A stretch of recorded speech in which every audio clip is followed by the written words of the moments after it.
មនុស្សពិតជាមិនអាចខ្វះការសង្សារបើខ្វះប្រៀបដូចមនុស្សខ្វះគ្មាននៃខ្លឹមសារ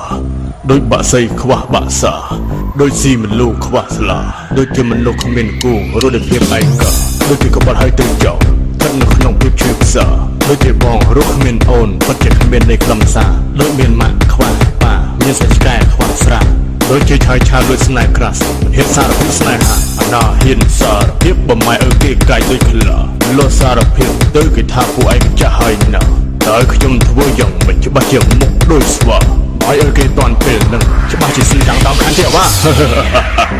ព្រោះតែមិនហ៊ានសារភាពព្រមស្រឡាញ់ទាំងផាអរ៉ាដូចជាដូនខ្វះជីតាដូចជាកូនគ្មានមេបាដូចជាស្លោសម្លោចាប់ឆាយតែលើខ្វះពីសួរឆាដូចជាឡានគ្មានសាំងមិនអាចទៅមុខបានទេណាបើជាទីផ្លូវរថយន្តខូចច្បាស់ជាបលិសតវ៉ាបើលើផ្លូវស្ពានរត់ទ្រុបបើហ៊ានទៅមុខច្បាស់សោកដូច្នេះត្រូវតែរកកន្លែងជួសជុលជញ្ជីងផ្លូវរថយន្តដែលស្របតាមស្តង់ដារអន្តរជាតិ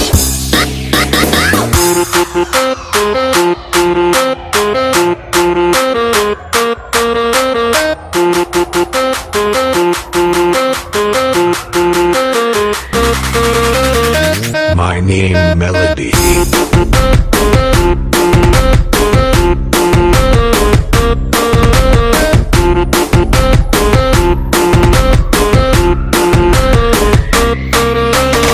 I'm your DJ. មនុស្សពិតជាមិនអាចខ្វះការសិក្សា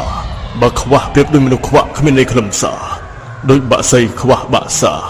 ដូចស៊ីមលូខ្វះស្លាដូចជាមនុស្សគ្មានគូរស់ដោយភាពឯកោដូចគេក្បត់ហើយទៅចោលស្ថិតនៅក្នុងភាពឈឺផ្សាដូចជាបងរស់គ្មានអូនពិតជាគ្មាននៃខ្លឹមសារដូចមានម៉ាក់ខ្វះប៉ាមានសាច់ឆ្កែខ្វះស្រា